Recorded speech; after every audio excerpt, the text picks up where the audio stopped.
Bonjour à toutes et tous. Alors, quelques mots déjà pour nous présenter Mosaïque Environnement. Nous sommes un bureau d'études installé en région lyonnaise, qui est un bureau d'études autour de quatre pôles. Le pôle climat-énergie, que je dirige, le pôle aménagement et développement durable, qui notamment est amené à réaliser des études d'impact, le pôle évaluation stratégique des documents, des plans et programmes, et un pôle biodiversité pour l'étude des milieux naturels, de la faune et de la flore, donc avec des clients qui sont à la fois des collectivités, des entreprises, des services de l'État ou des associations. Et notre apport est justement à l'interface entre ces questions études d'impact sur les différentes thématiques de l'environnement et climat-énergie, donc cette question qui nous intéresse aujourd'hui autour des émissions de gaz à effet de serre. Avant de lancer la présentation de ce que je voulais vous partager aujourd'hui sur cette question-là, je vais demander à Gaël de lancer un petit sondage auprès de vous tous, en fait, pour savoir connaître un petit peu votre relation par rapport aux études d'impact. Est-ce que vous êtes plutôt prescripteur d'études d'impact? Est-ce que vous êtes plutôt producteur d'études d'impact pour des tiers, bureaux d'études, consultants? Les deux, ni l'un ni l'autre. Voilà, ça me permettra de voir un petit peu quels sont les différents profils que l'on a aujourd'hui. Alors, Donc, le je vous laisse. sondage est lancé, du coup. J'attends d'atteindre un minimum de 60%, on va dire, de réponses avant de diffuser les résultats. Je sais pas si Gilles, tu les vois en live. Est-ce que tu vois les Pas réponses en du tout, même temps? pas du tout. Ok, Je vois que la question. ça marche.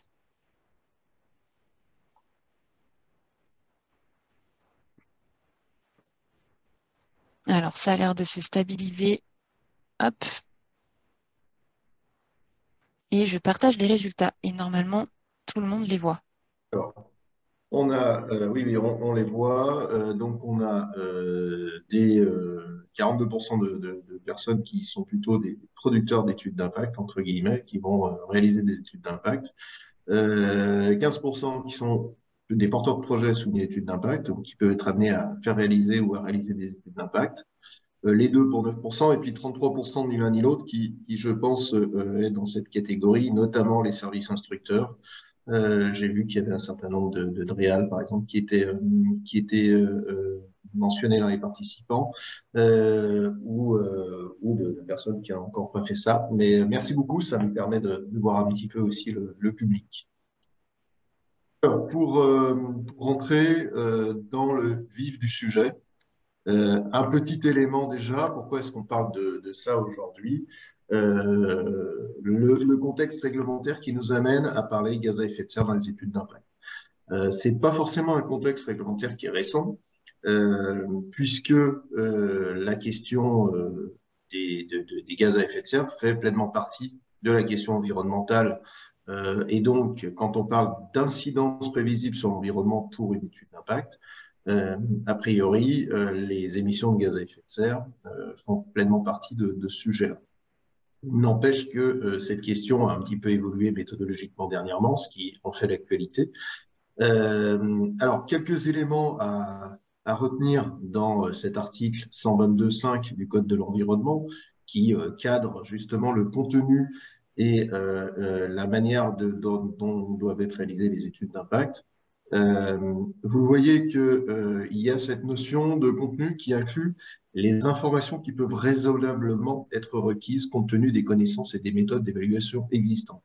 Ça, c'est un élément important, j'y reviendrai, où effectivement, c'est la question du dimensionnement de la proportionnalité et de ce que l'on peut faire ou ne pas faire dans le cadre d'études d'impact de projet.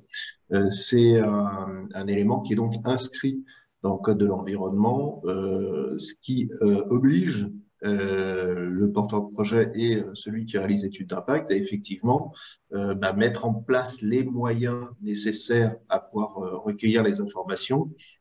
Mais bien sûr, il faut prendre en compte l'ensemble des limites que cela peut exercer.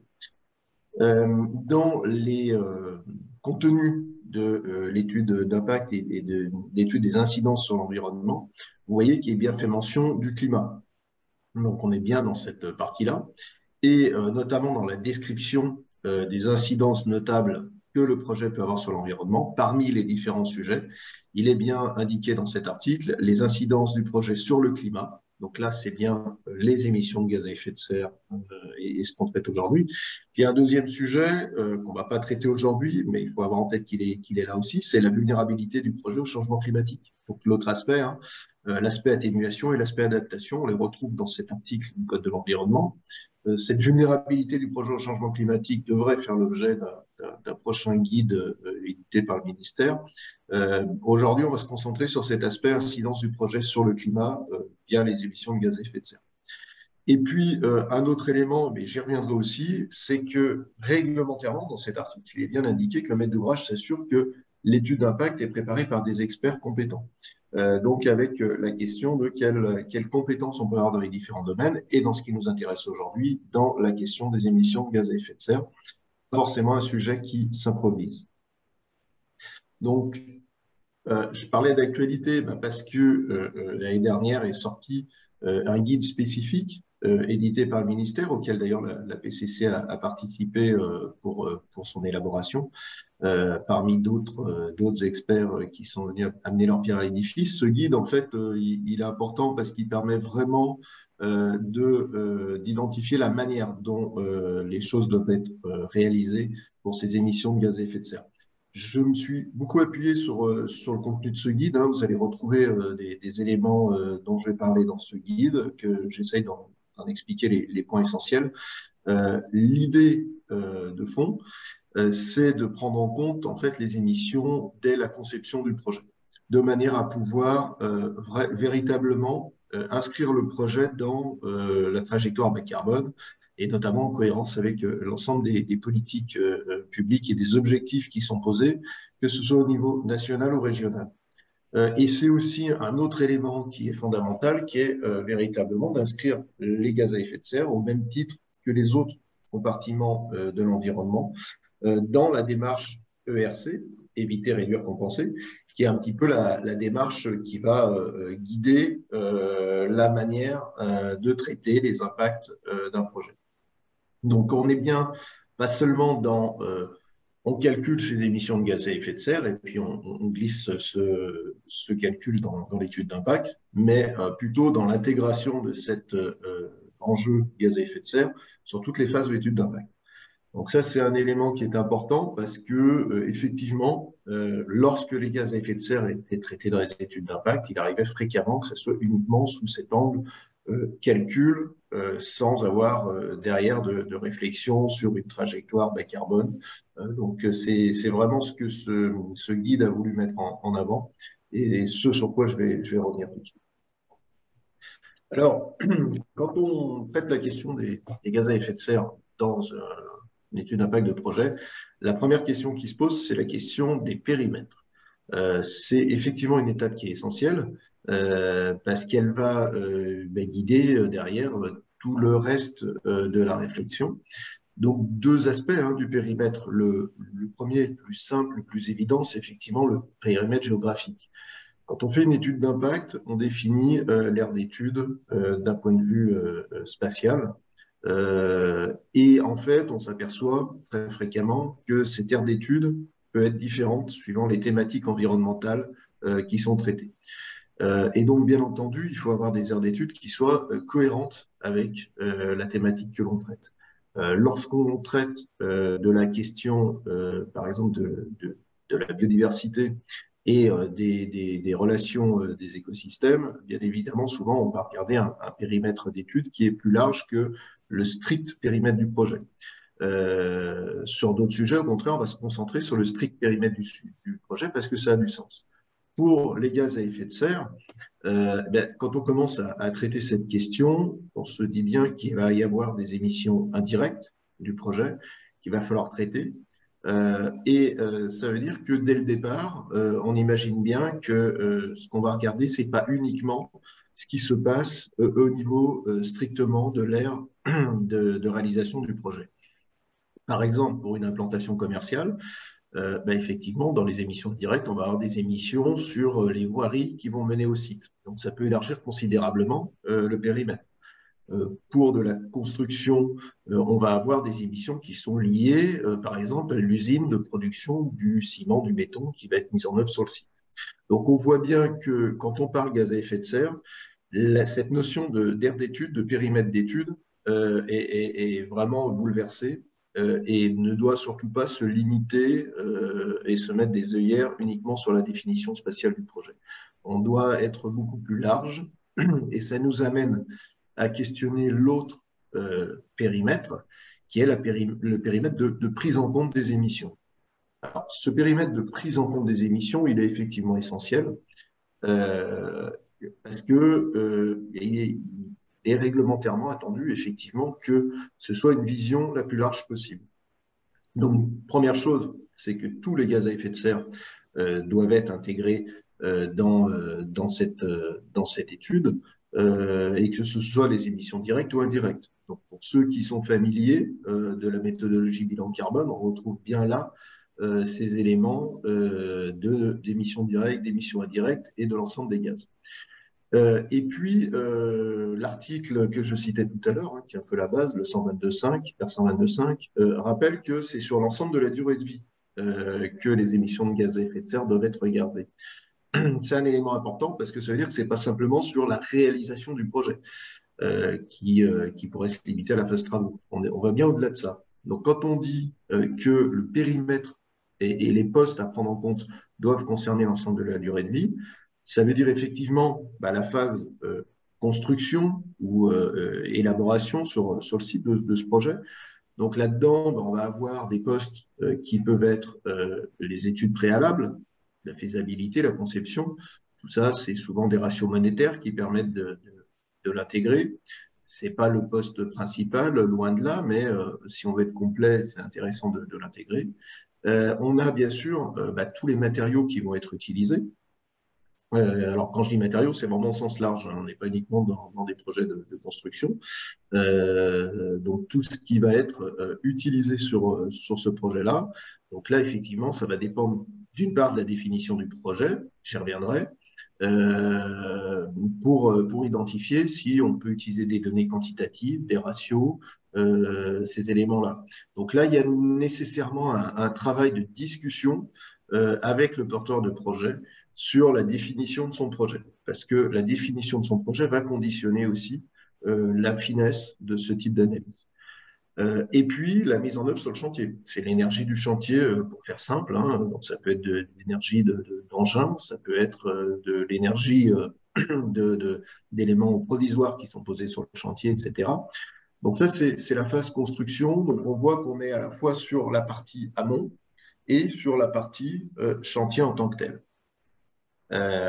Deuxième phase de vie à intégrer, c'est le fonctionnement de ce projet. Le fonctionnement du projet, effectivement, là, selon la nature du projet sur lequel porte l'étude d'impact, on va avoir des choses qui seront très variables. On peut avoir des consommations énergétiques, par exemple, si on est sur un projet d'usine, si on est sur un projet de logement, on peut avoir des consommations énergétiques. On peut avoir aussi des émissions liées à l'entretien, à la maintenance d'un projet. Je pense par exemple à une étude d'impact pour une ferme photovoltaïque où on va avoir pendant sa durée de vie de la maintenance et qui devra être assurée.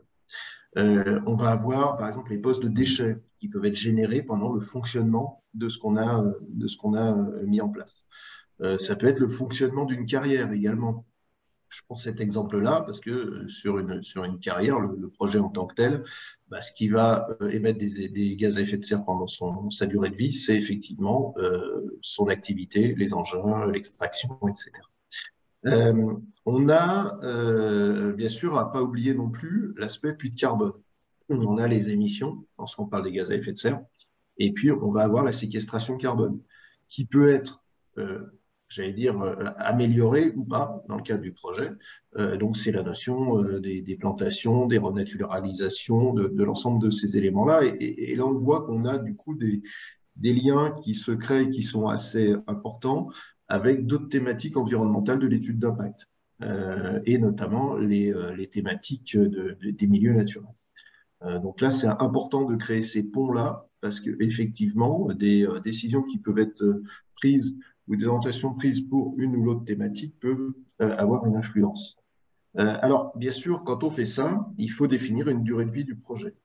On a, et vous retrouvez ce tableau dans le guide, une indication, vous le voyez, qui est donnée, des durées indicatives d'utilisation du projet en année, qui permet, selon les grands types de projets, hein, d'avoir des durées de vie a priori à utiliser, mais c'est absolument pas une obligation, c'est très indicatif.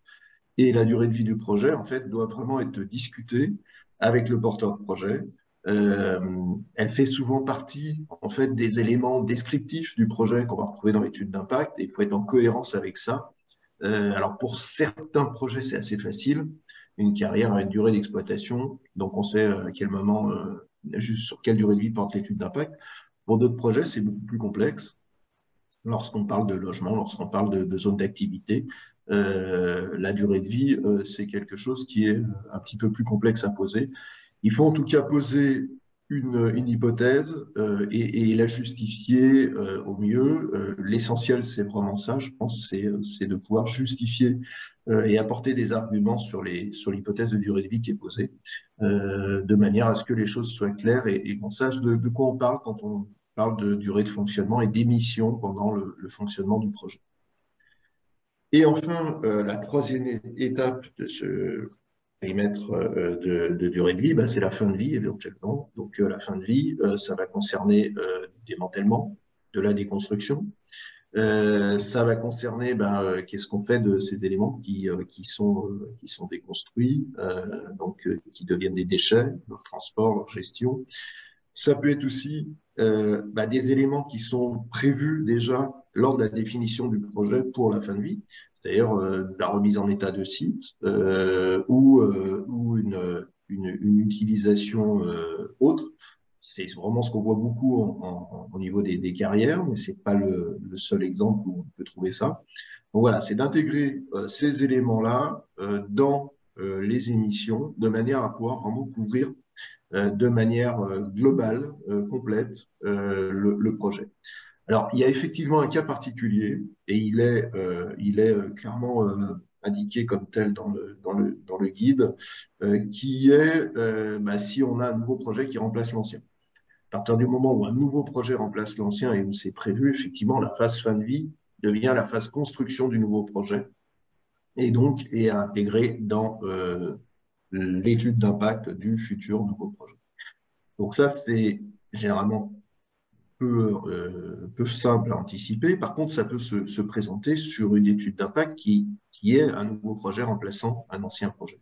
Hein, donc dans ce cas-là, effectivement, on imagine bien que toute la phase des constructions et utilisation d'un site aujourd'hui occupé va être un élément de la première phase construction du nouveau projet. C'est pas quelque chose à oublier non plus. Donc, je le disais, toutes les phases de durée de vie du projet doivent être intégrées dans ce calcul des émissions de gaz à effet de serre. Ensuite, il y a d'autres choses, c'est que au-delà des aspects d'émissions directes et indirectes, il y a la notion d'émissions induites.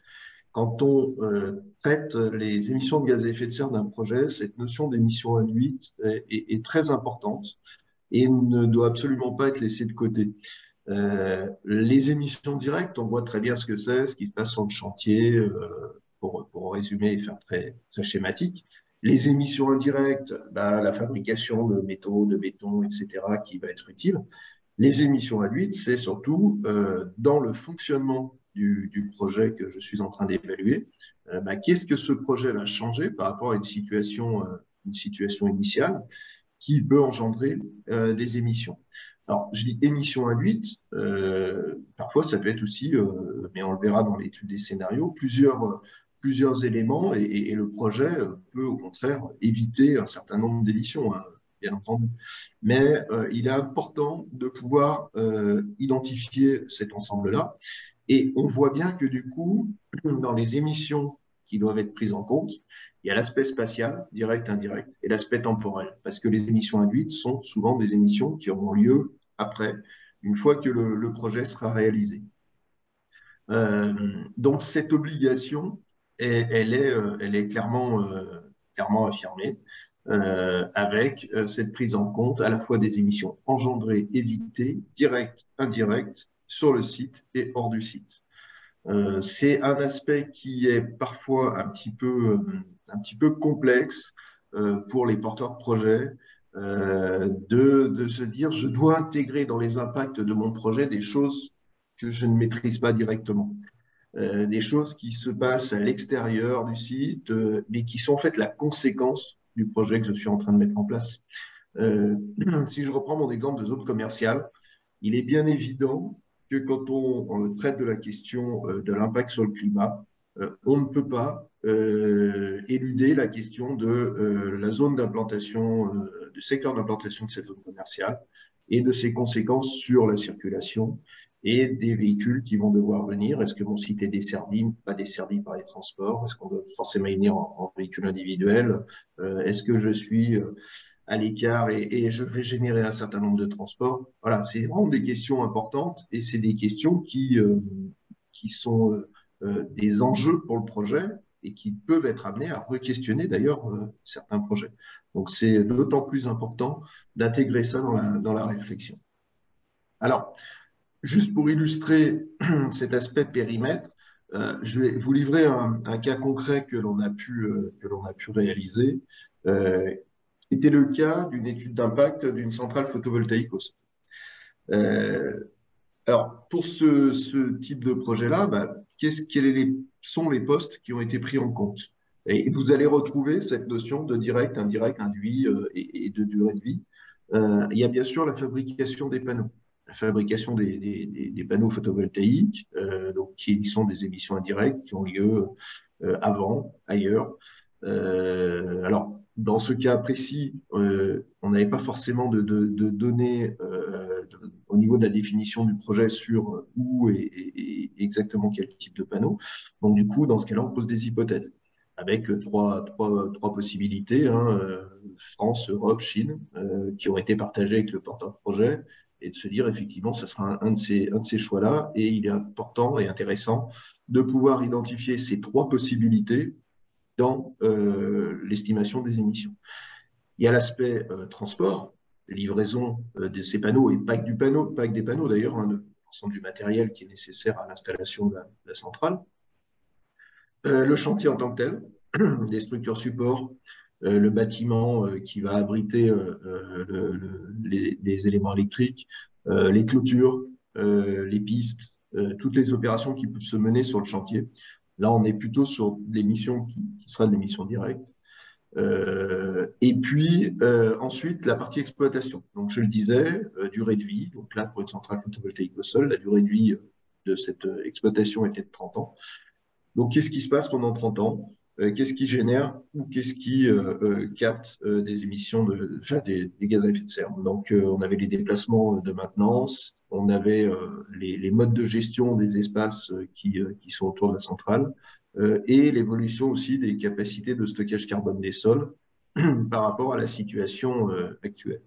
Et enfin, la fin de vie, essentielle aussi sur ce type de projet, hein, le démantèlement, le type de traitement des panneaux, la remise en état du site, tous ces éléments-là qui vont générer des émissions. Donc, on voit qu'on a l'évaluation comme ça du projet sur l'ensemble du cycle, avec également la construction de 2 scénarios, parce que ça fait partie des éléments importants et nécessaires dans l'étude d'impact, de définir des scénarios sans et avec projet.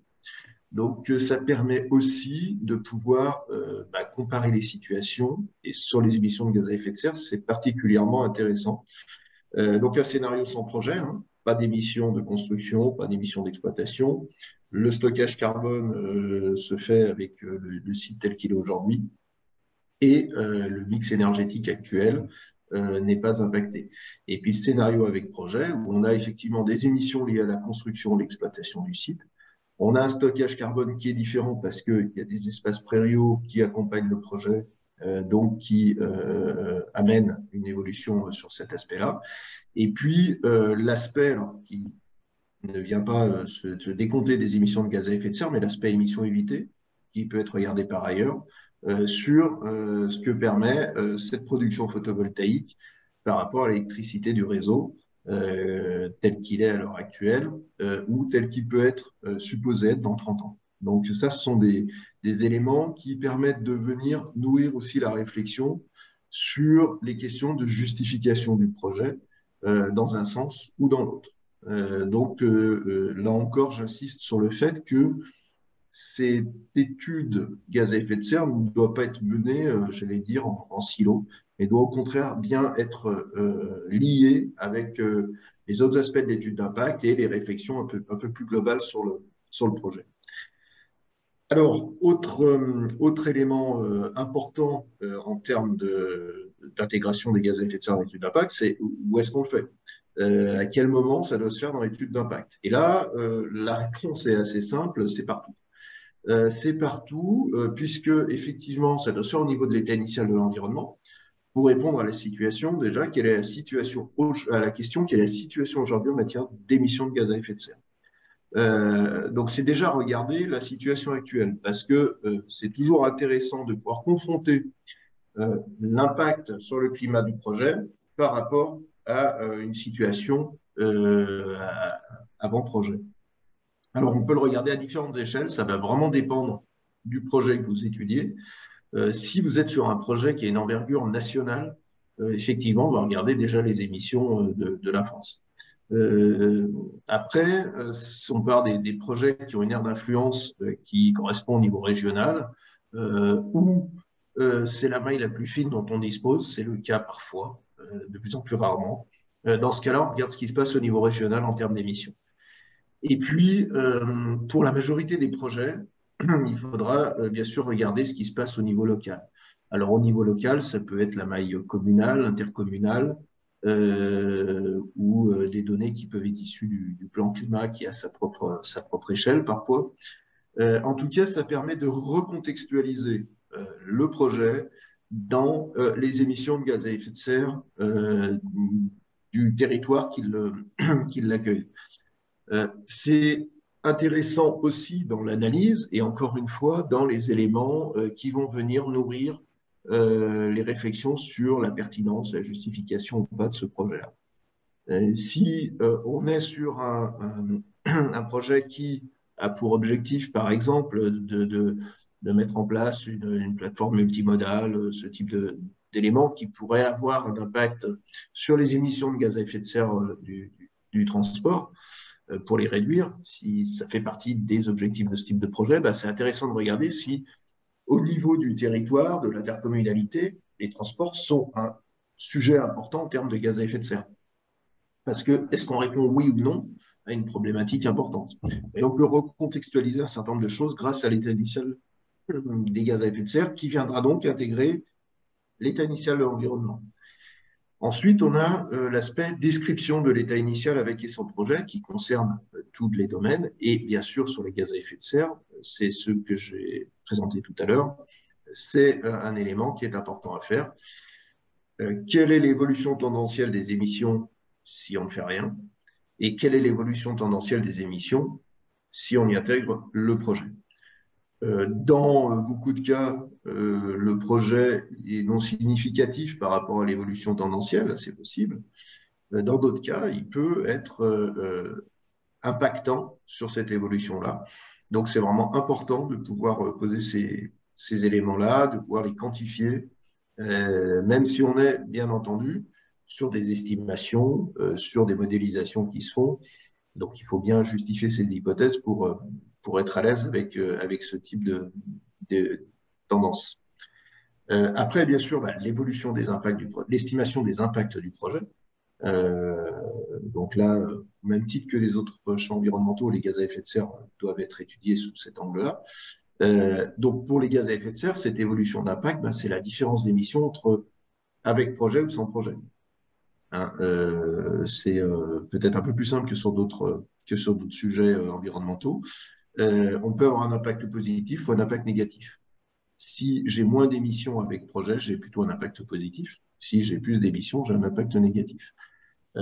Et là, l'aspect quantitatif joue vraiment son rôle parce que effectivement, sans avoir d'aspect quantitatif, il est compliqué de pouvoir indiquer l'impact pour les gaz à effet de serre. Et qui dit impact, dit mesure. Donc, c'est effectivement l'intégration de ces émissions dans la séquence ERC, éviter, réduire, compenser, dans cet ordre-là. Et c'est d'autant plus vrai cet ordre quand on parle des gaz à effet de serre, parce que parfois on a tendance à partir vite sur le compensé, alors que le premier élément, c'est vraiment d'éviter ces émissions. Donc là, on est bien sûr sur les émissions qui concernent le projet, qui sont engendrées par le projet, et on est dans un processus itératif. C'est-à-dire que pardon, ces mesures peuvent venir modifier, bien sûr, le projet.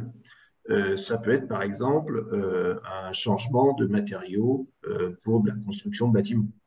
Et donc, le projet se modifie, donc le processus itératif avec une estimation de ce que ces modifications permettent d'éviter. Ça, c'est souvent quelque chose qui est pas forcément toujours très bien traité. C'est la partie évitée de cette séquence ERC. La partie évitée doit effectivement modifier des éléments du projet, généralement pour éviter des émissions. Et il faut rendre compte de ces évolutions-là dans l'étude d'impact. Et pour les gaz à effet de serre, c'est particulièrement vrai. Et puis, bien sûr, dispositif de suivi des mesures, qui est aussi une pièce réglementaire et attendue de l'étude d'impact. Pour les gaz à effet de serre, c'est le dispositif de suivi de ces émissions. Donc, quels indicateurs, qu'est-ce qu'on suit par rapport justement aux différents postes qu'on a identifiés dans les premières parties d'études, qui permettent d'identifier les éléments importants à suivre pour s'assurer que les mesures sont bien, jouent bien leur rôle correctif et qu'on ne s'éloigne pas de ce qui était imaginé. Alors, autre exemple, autre cas concret justement de l'intégration de ces des gaz à effet de serre dans ces différents chapitres de l'étude d'impact. C'est une étude d'impact dans le cadre d'une extension de carrière. Hein. Donc, l'étude n'est pas encore terminée, mais voilà, il faut savoir que c'est une extension en surface et en durée d'exploitation. Qui est justifié par le porteur de projet pour éviter l'ouverture d'autres carrières qui sont à des distances plus importantes des secteurs qui ont besoin de granulats. Donc, du coup, on intègre cet aspect gaz à effet de serre dans l'état initial en regardant quelles sont les émissions actuelles du site. Donc là, au-delà de simplement de savoir quelles sont les émissions sur la commune ou l'intercommunalité, il nous a permis important de se dire c'est quoi la situation actuelle, puisqu'on a un site en exploitation sur lequel on veut avoir une extension. C'est quoi la situation actuelle d'émissions d'une année de ce site-là?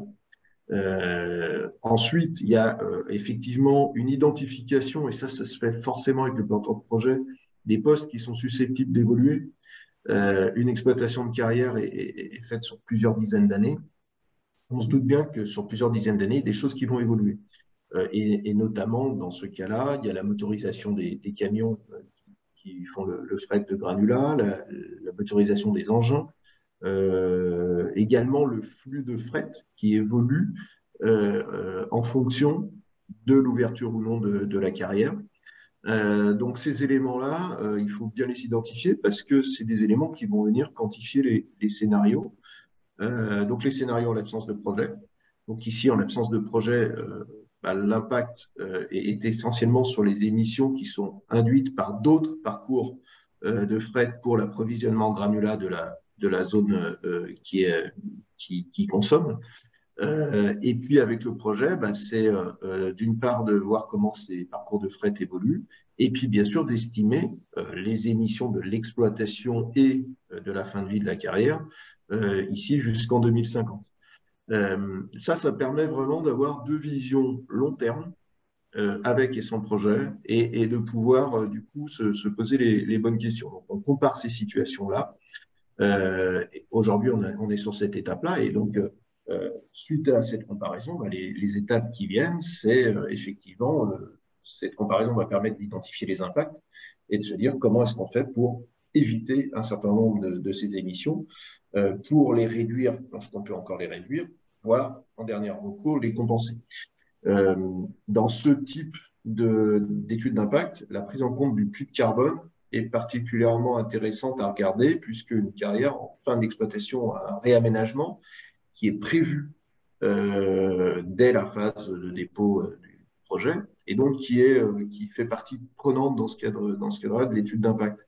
Donc, ce réaménagement, qu'est-ce qu'il apporte comme impact sur les gaz à effet de serre, hein, quelle quantification, suivant qu'on ait un réaménagement naturel, agricole, voire industriel ou activité d'un site de carrière, on va avoir des conséquences différentes.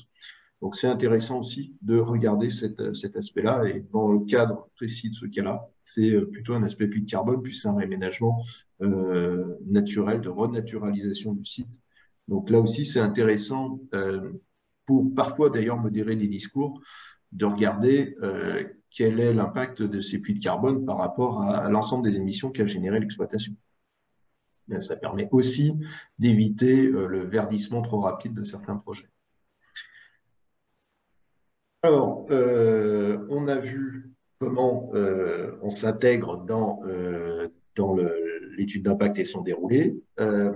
Maintenant, quel dimensionnement on donne à cette partie-là? Parce qu'on le voit, il y a beaucoup de choses. Le sujet est vaste et peut prendre une place très importante, effectivement, à la fois en volume dans l'étude et en temps nécessaire pour le réaliser.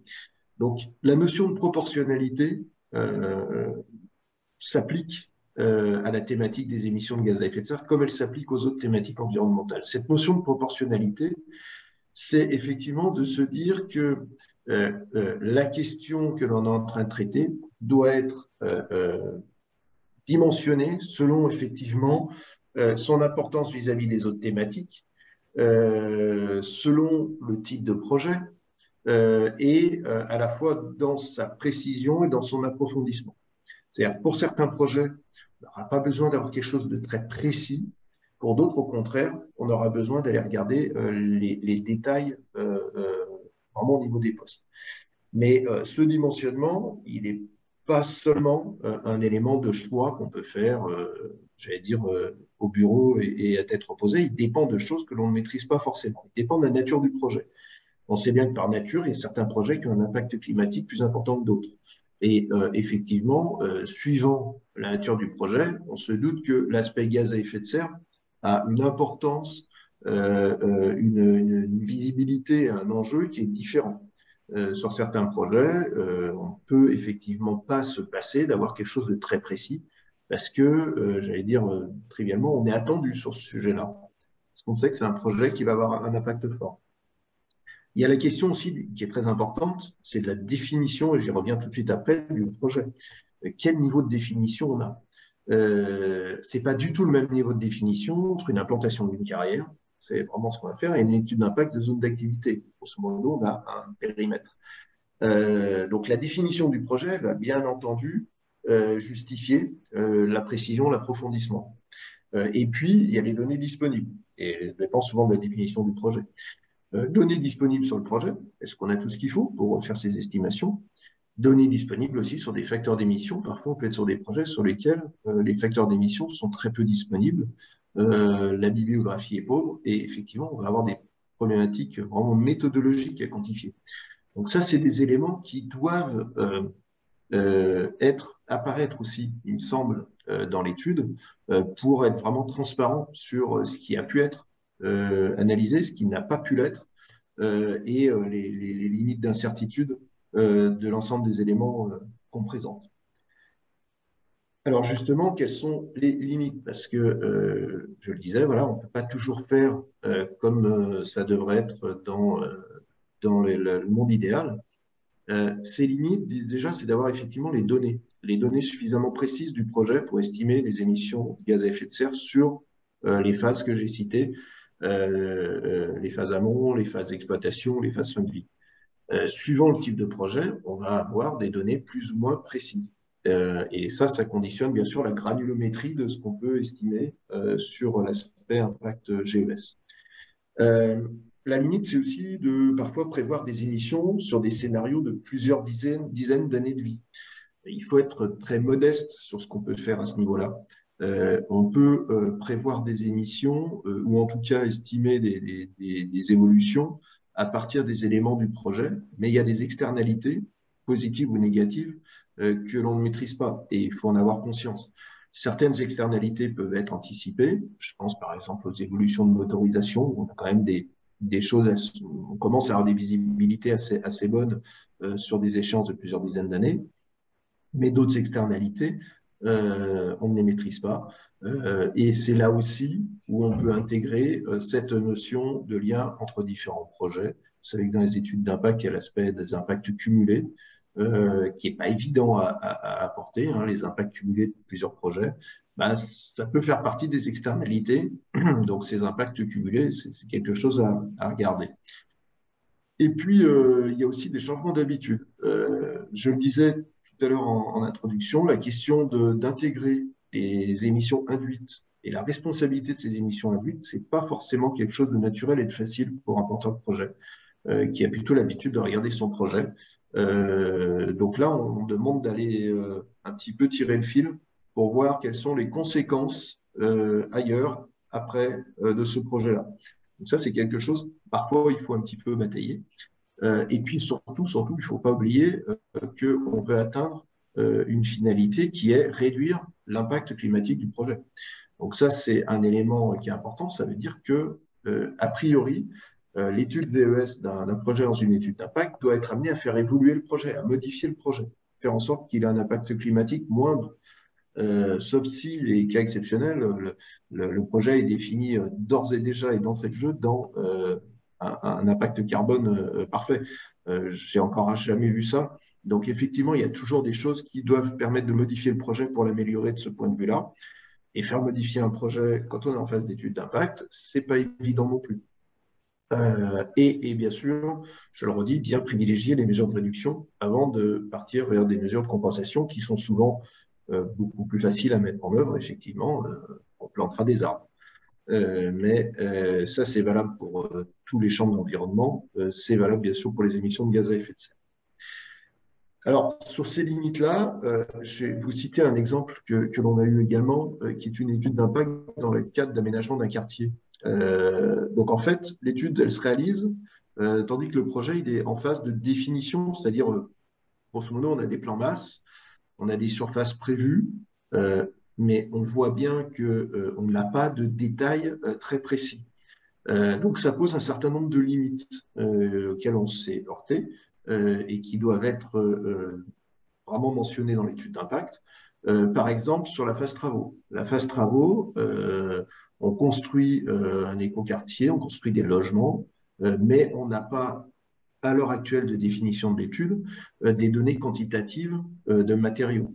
Donc, il faut se limiter à des estimations de carbone à partir de surfaces construites. Donc là, on voit bien qu'on est sur quelque chose qui n'est pas hyper précis. Sur la phase travaux, par exemple, également, c'est sur la phase chantier. On est obligé d'utiliser des ratios nationaux. C'est quoi les émissions de gaz à effet de serre pour construire 1000 m² de logement? Parce que le projet ne définit pas effectivement d'éléments suffisamment précis pour atteindre ces chiffres-là. Et des hypothèses à poser dans beaucoup d'éléments. Par exemple, la part de bois dans la construction, quelque chose qui n'est pas encore complètement défini. On dit qu'on va avoir de la construction bois, mais une fois qu'on a dit ça, on se doute bien que pour le calcul carbone, il faut avoir des éléments plus précis. Donc, il faut poser des hypothèses, faire des allers-retours avec le porteur de projet pour s'assurer que ces hypothèses, elles sont, j'allais dire, dans ce qui peut être réel, et surtout bien indiquer que ce sont des hypothèses, qu'elles peuvent être mises en cause ou être amenées à varier. Sur la phase d'exploitation, j'allais dire, c'est presque encore pire. C'est-à-dire que sur un projet comme ça, quelle va être la consommation d'énergie?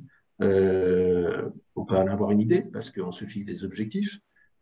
Mais dans cette consommation d'énergie, quel va être le mix? Quel va être le mix énergétique avec des énergies renouvelables qui sont prévues sur le site, mais aussi des énergies renouvelables qui se développent sur le territoire et qui vont venir alimenter le mix énergétique. Donc, quel va être ce mix énergétique sur les 30, 40, 50 prochaines années? Ça, c'est un élément où il faut poser différentes hypothèses de mix énergétique pour voir où est-ce que ça mène et est-ce que ça change fondamentalement les émissions. Et puis, circulation, report modal, ben là aussi, des hypothèses à poser. Sur la question de la fin de vie, ben, comment est-ce qu'on aborde la fin de vie d'un projet sur lequel on n'a pas les données quantitatives de matériaux? On voit bien que dans ce cadre-là, on reste sur quelque chose qui est forcément avec un niveau de précision qui sera inférieur, par exemple, au cas que j'ai pu citer précédemment. Euh, il faut s'adapter au projet en ayant un objectif, j'allais dire, l'objectif final de l'intégration de CGS dans l'étude d'impact, c'est comment je fais en sorte que mon projet soit le plus bas carbone possible. Comment je fais en sorte que mon projet ait le moindre impact sur le climat. Encore une fois, avec les données dont je dispose et avec le niveau de définition du projet que l'on a au moment de ce travail. Euh, Dernier élément, et ensuite on pourra passer aux échanges. Du coup, une fois qu'on s'est dit tout ça, on voit bien que ça nécessite quand même un certain nombre de compétences techniques. Et j'allais dire, au même titre que les autres champs de l'environnement, on est habitué à ce qu'une équipe qui est en charge d'une étude d'impact a un écologue, parce que étudier les espèces protégées, la faune et la flore, bah, ça nécessite des compétences spécifiques. Un paysagiste peut avoir un architecte. Bah, je pense que pour un certain nombre de projets pour lesquels l'aspect gaz à effet de serre est important, il doit y avoir un spécialiste de cette question-là dans l'équipe. Ça passe par des compétences sur la comptabilité carbone, sur la modélisation des scénarios de carbone à long terme, et puis, bien sûr, sur la capacité à pouvoir proposer des mesures d'évitement et de réduction qui me semble être réellement aujourd'hui un petit peu le parent pauvre, hein, j'insiste dessus, le parent pauvre d'un certain nombre d'études d'impact où, au niveau des gaz à effet de serre, on se contente souvent effectivement, la renaturalisation, la plantation d'arbres, de végétaux, etc., comme élément de compensation, alors que les mesures d'évitement doivent être vraiment la priorité. Donc voilà, c'est aussi une nouvelle compétence, en tout cas une compétence à renforcer qui n'est pas toujours présente sur ces études d'impact. Et je le redis, vous l'avez vu dans l'article du Code de l'environnement, il est bien mentionné que cet aspect de l'équipe doit être compétente pour réaliser les différents champs de l'environnement, l'étude d'impact des différents champs de l'environnement, c'est un élément qui apparaît même pour l'aspect réglementaire. Donc, l'absence de compétences ne peut pas être un argument, j'allais dire, sur une faiblesse d'une étude d'impact sur telle ou telle partie. Voilà pourquoi j'insiste dessus. Donc, ce que je vous propose, eh bien, c'est qu'on puisse passer à une phase d'échange. Donc, Lorraine, qui a pris vos différentes questions pendant que je parlais, parce que je ne peux pas tout suivre, va pouvoir me relayer un certain nombre de questions. J'espère que je pourrai répondre à tout, mais peut-être pas. Et si des questions nécessitent un approfondissement, ben, on reviendra vers vous par écrit, effectivement. Donc, Lorraine, si tu as des questions à me relayer. Non, aucune question. Non, je plaisante. Oui, bien sûr. Alors, il y a des questions. D'abord, pour rebondir sur ce que tu viens de dire, sur la question de la compétence. Est-ce que la compétence carbone, ça va être une question de formation, de labellisation, de certification voilà, comment on juge qu'un expert est bien quelqu'un de compétent? Alors, je dirais, est-ce qu'il est à la PCC? S'il est à la PCC, il est compétent. Mais ça, c'est pour faire notre pub. Plus sérieusement, après, suivant le type de projet, on peut avoir besoin de niveaux de compétences aussi qui sont différents. Je disais, il y a certains projets pour lesquels il va vraiment falloir avoir un calcul carbone très précis. Et là, effectivement, bah, il faut quelqu'un qui ait, si ce n'est une labellisation, mais qui ait été formé à cet aspect de comptabilité carbone et qui peut justifier aussi d'une expérience. Voilà, quelqu'un qui sait faire de la comptabilité carbone, de projets, mais qui a pu le faire aussi dans d'autres domaines. Il n'y a pas, j'allais dire aujourd'hui, des comme sur beaucoup d'autres expertises, on ne peut pas uniquement citer sur un label ou une qualification précise. Effectivement, il y a les formations, il y a ceux qui ont été formés au bilan carbone, mais il y en a qui utilisent d'autres méthodologies et qui sont tout aussi compétents sur cette question-là. J'allais dire, c'est un petit peu comme quand il y a une sélection d'une équipe qui comprend des botanistes, des spécialistes des chiroptères. C'est effectivement quelles sont leurs spécialités et leur expérience sur le sujet. C'est comme ça qu'on peut monter ça. Après, ce qui arrive fréquemment, nous, on est confronté à ça, c'est que régulièrement, on rejoint en fait parfois des équipes qui ont répondu à une étude d'impact et qui s'aperçoivent au moment de traiter cette question-là que bah, ils n'ont pas les compétences pour le faire. Et dans ce cas-là, font appel à un bureau qui a cette compétence-là en sous-traitance, parce que effectivement, c'est parfois une fois qu'on met le nez dedans, qu'on s'aperçoit que c'est un petit peu plus compliqué que prévu. Mais encore une fois, ça dépend de la nature du projet. On a des projets sur lesquels quelqu'un qui, j'allais dire, a une connaissance, il faut bien sûr avoir une connaissance minimum hein, des questions de gaz à effet de serre et de quantification carbone, suffira parce que le projet ne nécessite pas de rentrer dans un niveau de détail très fin, et d'autres, au contraire, où là, ça peut devenir très, très complexe. Ok. Alors après, il y a plusieurs questions sur la réglementation.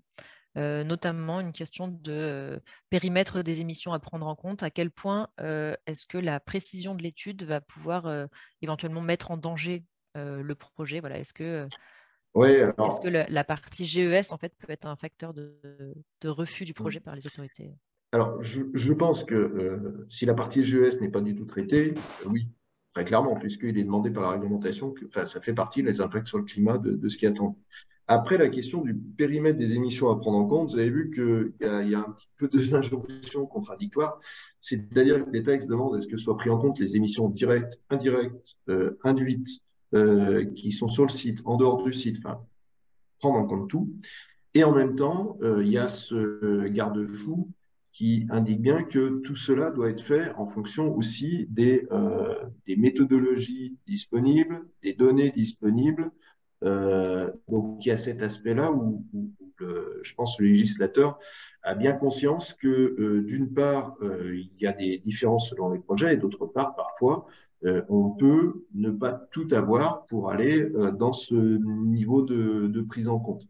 Je citais tout à l'heure l'exemple de Écoquartier. Je pense que c'est quelque chose qui est particulièrement vrai sur toutes les études d'impact de zones d'activité, par exemple de ZAC, pour ZAC commercial ou artisanal. On est généralement dans des niveaux de définition de projet où on a un périmètre, on sait à peu près combien d'entreprises pourront s'installer sur le secteur, on sait où on va faire les voiries, mais typiquement derrière, on n'a aucune connaissance et aucun levier pour dire quel type d'industrie ou d'entreprise vont s'installer sur le site. Et pourtant, ça, c'est bien des émissions induites du projet. Si j'ai une cimenterie qui s'installe ou si j'ai un artisan maçon, ça va être la même chose. Et pourtant, on ne pourra pas, au niveau de l'étude d'impact et de la définition du projet, quantifier ça. Donc, je pense qu'il est important vraiment de poser les limites dans l'étude en disant, voilà, sur tel et tel poste, on a conscience qu'on peut avoir des variations importantes, mais le niveau de définition du projet ne permet pas de pouvoir le quantifier. Ça peut faire partie des mesures d'ailleurs d'accompagnement du projet, hein, puisque au-delà des mesures ERC, on peut aussi avoir des mesures d'accompagnement qui peuvent être de suivre justement les évolutions de gaz à effet de serre en fonction de l'évolution du projet et de la manière dont il est affiné. Donc, je pense que le risque réglementaire, le risque de se faire retoquer, entre guillemets, l'étude d'impact existe si on prend le sujet un petit peu trop par-dessus la jambe et que, grosso modo, on dit bon, on n'a pas de données, on ne chiffre pas. Il faut essayer de chiffrer tout ce qui est possible et de justifier ce qu'on n'arrive pas à chiffrer. Et si on est transparent dans cet aspect-là, je pense que c'est beaucoup plus facile. Alors après, ce qu'il peut y avoir, c'est qu'effectivement, dans certains cas, on peut dire, bah oui, mais il faut définir plus précisément votre projet. Et là, alors j'ai jamais eu ce cas-là, mais peut-être c'est un retour qui est possible de demander à ce que le projet soit mieux défini pour que justement les impacts puissent être réellement pris en compte de manière plus fine. Euh, la question de la définition du projet, je pense qu'elle est valable un petit peu sur tous les domaines de l'environnement. Il ne faut pas la regarder différemment pour les gaz à effet de serre. Cette question du périmètre des émissions à prendre en compte, effectivement, c'est un élément qui doit être justifié. Je pense que l'essentiel est là, c'est de justifier de manière très transparente. Des questions sur la fin de vie, à la fois sur comment on intègre la question de la fin de vie quand on n'a pas forcément de connaissances ou il n'y a pas forcément de filière spécifique pour, par exemple, des matériaux, etc. Ou alors la question de la fin de vie plus générale sur un projet, là on parlait d'un écoquartier, sur une infrastructure. Est-ce que c'est quelque chose qu'il faut toujours prendre en compte ou est-ce que parfois en fait, on ne peut pas le prendre en compte parce que le sujet peut être trop compliqué? Alors, j'aurais tendance à dire que le seul cas où on peut ne pas le prendre en compte, c'est le cas où on est sûr que, en fait, la fin de vie de notre projet va correspondre au commencement de la vie d'un nouveau projet. Je m'explique, une infrastructure routière, par exemple, si on explique que cette infrastructure routière, il n'y a pas de raison qu'elle ait une fin de vie, dans le sens où quand elle arrivera, je vais dire, à la fin de sa vie technique, il faudra forcément réhabiliter cette infra et refaire une infra par-dessus, juste à côté, parce que c'est un axe qui est essentiel. Et dans tous les cas, dans 100, 200 ans, il sera toujours là. Ça, c'est le cas où effectivement on peut se dire que la fin de vie, ça sera plutôt le commencement de la vie du nouveau projet. Dans les autres cas, effectivement, la fin de vie, je pense que c'est absolument indispensable de l'intégrer. Alors, avec encore une fois plus ou moins de précision. C'est certain que il est difficile, enfin, plus le projet est un projet lourd, donc à durée de vie longue, plus il est difficile de se projeter sur ce que sera la fin de vie. Alors, ce qu'on peut faire, c'est le faire sur la base de quelle est aujourd'hui la fin de vie de ce type de projet. Si j'ai un projet de lotissement, par exemple, aujourd'hui, c'est quoi la fin de vie démolition, que deviennent les déchets de chantier qui sont démolis dans mon secteur, ils sont soit stockés, soit ils sont en retraitement. Peut toujours poser une hypothèse sur le fait que, par exemple, la réutilisation en retraitement devrait augmenter dans les années à venir, mais là encore, on est sur de l'hypothèse. Euh, voilà, c'est de cette manière qu'on peut l'intégrer. Alors effectivement, la connaissance, elle est un petit peu difficile. La première question à se poser, c'est aujourd'hui, ce type de projet, qu'est-ce qui devient quand il arrive en bout de course? Et je pense déjà d'appliquer le modèle d'aujourd'hui peut être une première réponse. Euh, Ce qu'il faut voir, c'est que, enfin, généralement, sauf cas très particulier, la fin de vie est rarement le poste le plus important. Donc, ça permet aussi de justifier la moindre précision. Mais on peut quand même avoir des cas très importants. Et oui, on peut avoir des fins de vie qui vont générer des traitements très particuliers de certains déchets qui vont nécessiter de regarder les choses d'un peu plus près. C'est un sujet sur lequel on est à la fois sur le constat actuel, de se dire comment sont traitées ces filières-là, et sur essayer de se modéliser ça sur 50 ans, en se disant dans 50 ans, a priori, qu'est-ce qu'on ferait de ce site-là, de ce projet.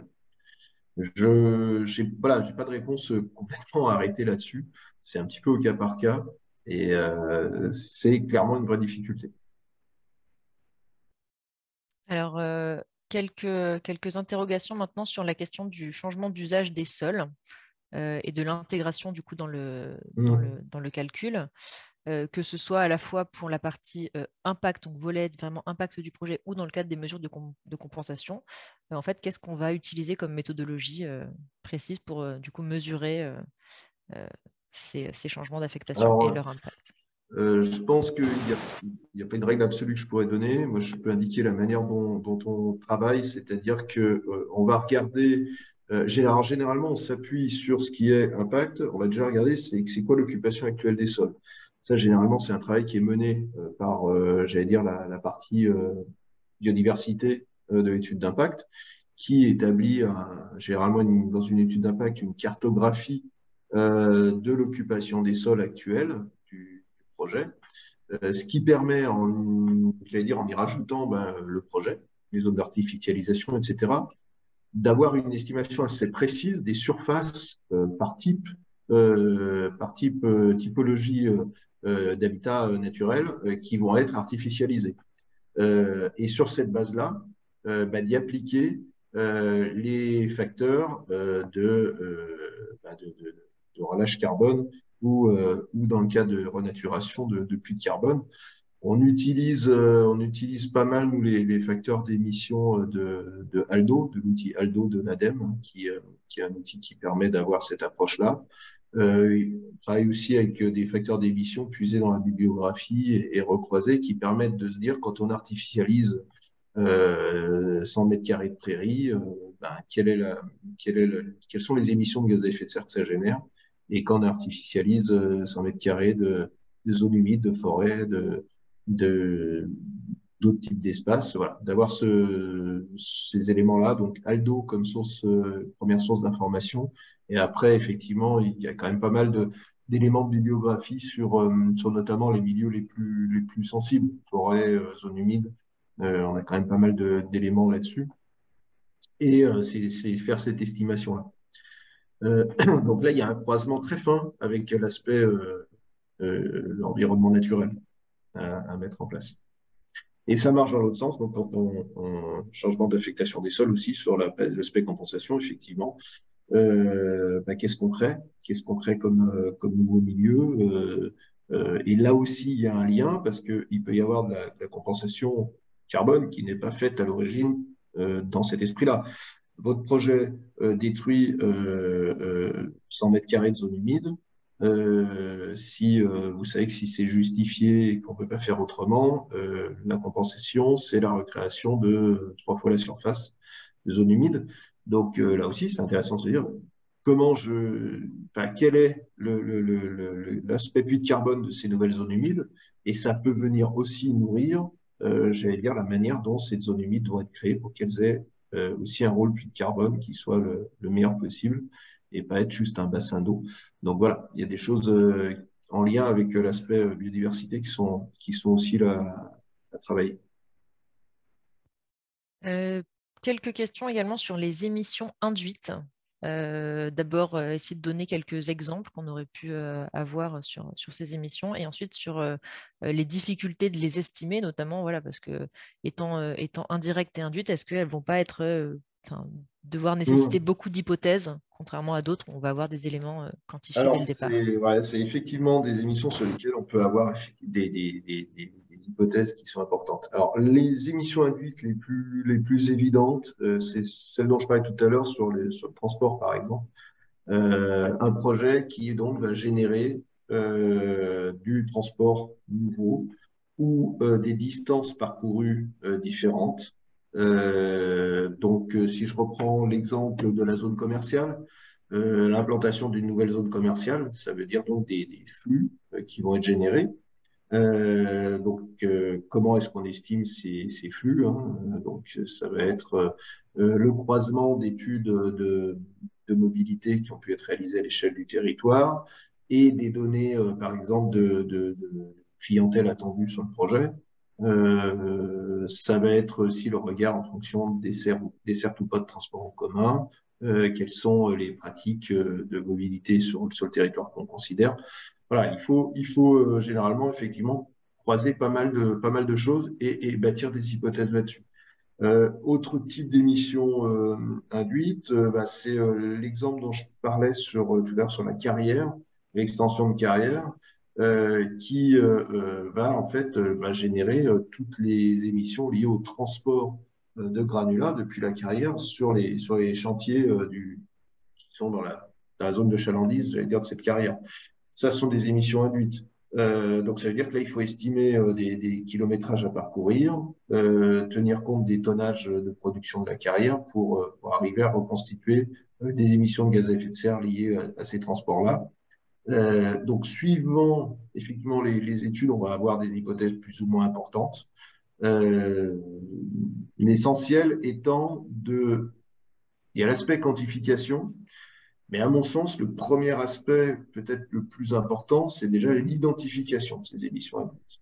On peut parfois les identifier sans forcément les quantifier, parce que les quantifier amènerait des hypothèses qui sont beaucoup trop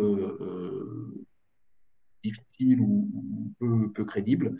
Mais il n'empêche que les identifier, ça permet déjà de se questionner sur le projet et sur ces émissions-là. Si j'ai un projet qui, je sais, va générer des nouveaux déplacements, peut-être que j'aurai de la difficulté à les quantifier en émissions de gaz à effet de serre, mais je sais que ces déplacements, s'ils sont en voiture individuelle, bah, ça va être des émissions de gaz à effet de serre en plus sur ce territoire. Je re-questionne mon projet. Comment je peux faire en sorte qu'il y ait moins de déplacements en véhicules individuels pour mon projet, peut-être plus en transport en commun, par exemple. Donc, ça peut questionner la desserte, ça peut questionner même la localisation du projet. Et donc, voilà, on ne peut pas toujours quantifier, mais il n'empêche qu'identifier ces émissions, déjà, c'est déjà une première étape. À mon sens, c'est déjà une première étape qui permet d'aller vers la finalité, hein, finalement, de tout ça, qui est comment je re-questionne le projet pour avoir des émissions les plus basses possibles. Donc, voilà, la quantification des émissions induites, parfois elle est possible, parfois elle est possible simplement, parfois elle est possible avec des hypothèses. Et puis, je pense qu'il doit y avoir des cas où poser un chiffre n'a pas beaucoup de sens parce qu'il serait vraiment peu crédible. Donc, plutôt que de poser un chiffre au doigt mouillé, il vaut peut-être mieux identifier, dire que voilà, il y a une conscience qu'il y a des émissions là-dessus, on ne peut pas dire combien, mais il y a des émissions liées à ça et donc, il n'est pas utile forcément d'avoir le chiffre pour se dire qu'on peut agir pour les réduire. C'est aussi cet aspect-là qui est possible, il me semble. Merci. Question sur la question du financement du projet et l'intégration du coup de l'empreinte carbone des outils de financement dans le calcul de l'étude d'impact. Est-ce que c'est pertinent et si ça l'est, comment on fait? Alors, je ne suis pas sûr de comprendre complètement la question sur le financement. Est-ce que c'est le financement, c'est-à-dire que ça fait partie de l'étude d'impact, donc ça doit être l'aspect gaz à effet de serre, effectivement, ça fait partie du coût de l'étude d'impact. Mhm. Mais est-ce qu'il y a autre chose derrière? Ah oui, Euh, c'est peut-être aussi sur le financement, le modèle économique du projet. oui, plutôt. Ouais. Alors, Ouais. effectivement, on peut avoir, mais c'est valable pour les gaz à effet de serre, j'allais dire, c'est valable pour d'autres thématiques. L'évaluation des impacts du projet peut amener effectivement à avoir des mesures. Alors, généralement, c'est pas les mesures de réduction, d'évitement, mais des mesures de réduction qui ont des coûts importants et qui peuvent re-questionner le modèle économique du projet. Moi, j'ai déjà vu ce cas-là. Alors, c'était pas sur des gaz à effet de serre, mais c'était sur des mesures de réduction des impacts sur la biodiversité qui engendraient du coup, des coûts justement suffisamment importants pour que le projet soit remis en cause. Et à se dire, bah, OK, il vaut mieux pas que le projet se fasse sur cette partie-là de l'aire d'étude. On va la laisser tranquille, cette partie-là de l'aire d'étude, parce que si on veut faire là-dessus, le coût des mesures de réduction et de compensation est trop important et remet en cause le modèle économique du projet. Donc, ça, je pense que ça peut exister aussi, bien sûr, pour les gaz à effet de serre.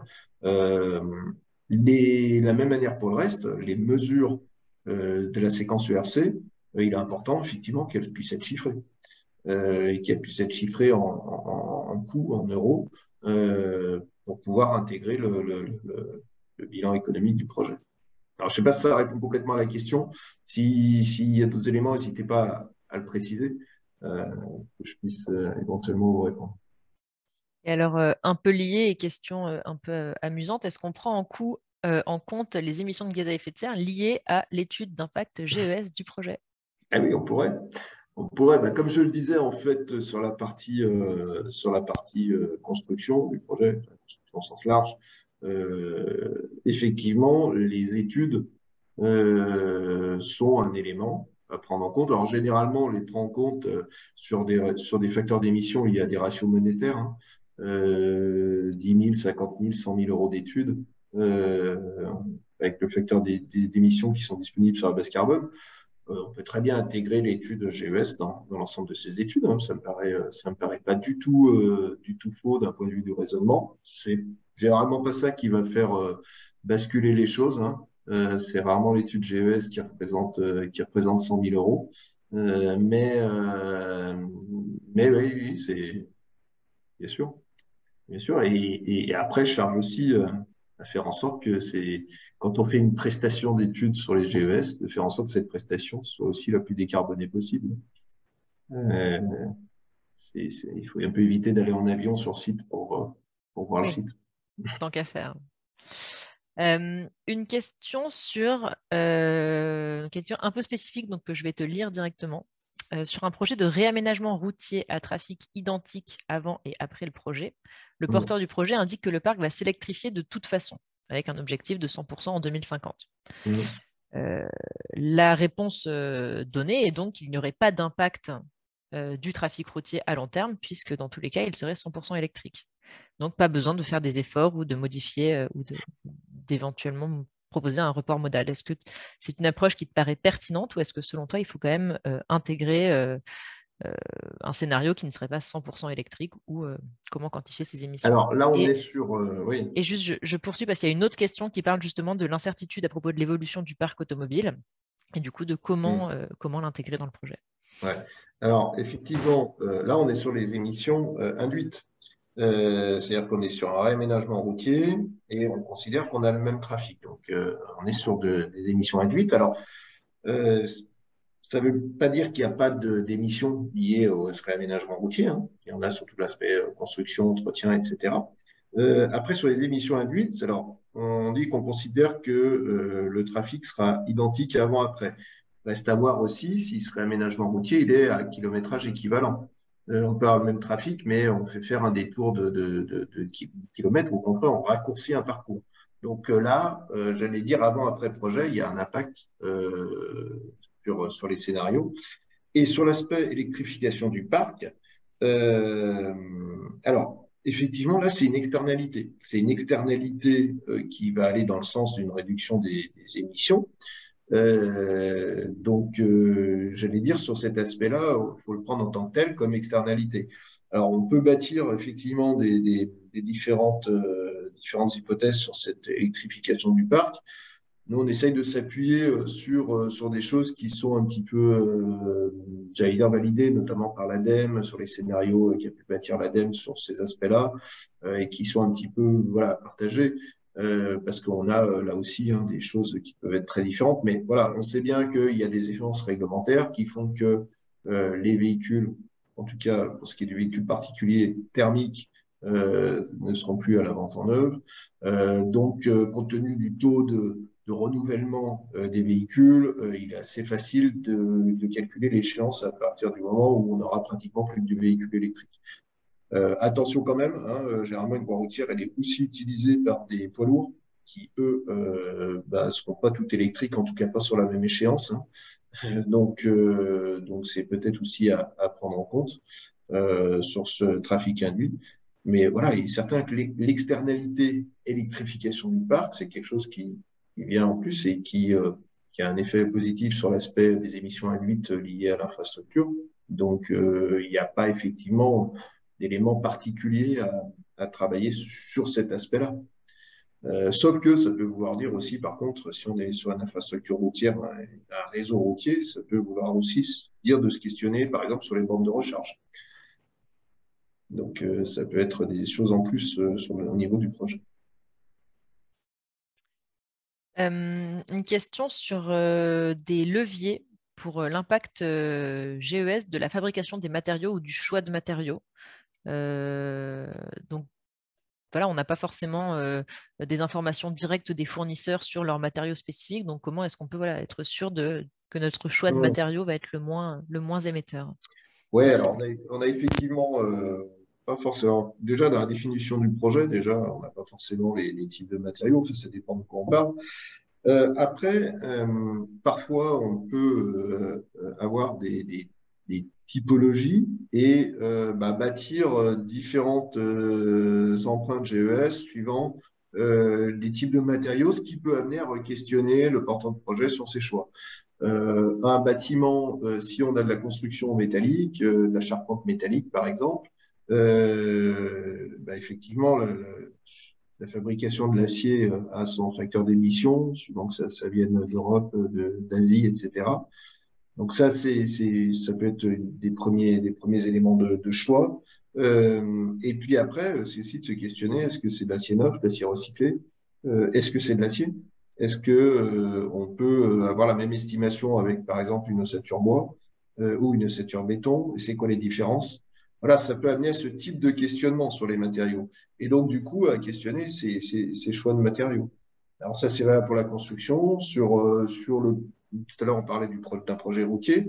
Ben, typiquement, voilà, sur la question des enrobés routiers, on peut là aussi avoir des choses qui permettent de réduire l'empreinte carbone en utilisant des enrobés tièdes, des enrobés qui contiennent un pourcentage de recyclage.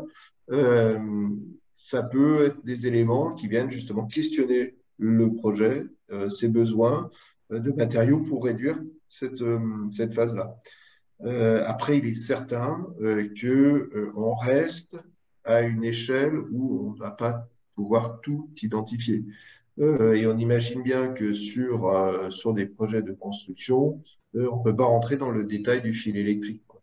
Donc effectivement, il faut se concentrer sur sur les postes majeurs pour pouvoir identifier les leviers importants, ce qui n'empêchera pas derrière, dans la mise en œuvre du projet, de pouvoir, j'ai dire, avoir ce regard carbone aussi, de manière un petit peu plus fine, ou déjà de l'avoir et de réfléchir les choix constructifs, les choix de matériaux et les choix d'approvisionnement en fonction aussi de ce critère-là. Mais voilà, bien sûr, à l'échelle, par exemple, construction, il est hors de question de pouvoir tout chiffrer. Il faut se concentrer sur les postes les postes majeurs. Et alors, peut-être une dernière question sur la question du mix énergétique. Voilà, comment est-ce qu'on intègre le mix énergétique dans la phase de vie d'un projet? Ouais, c'est effectivement un élément qui peut être important lorsque on est sur une énergie combinée. Par exemple, un projet sur lequel on connaît les dépenses de chauffage. Et effectivement, on peut avoir des choses différentes, ou on a des dépenses électriques et on sait que le mix énergétique peut être amené à évoluer, même si j'allais dire, ça joue un petit peu plus à la marge.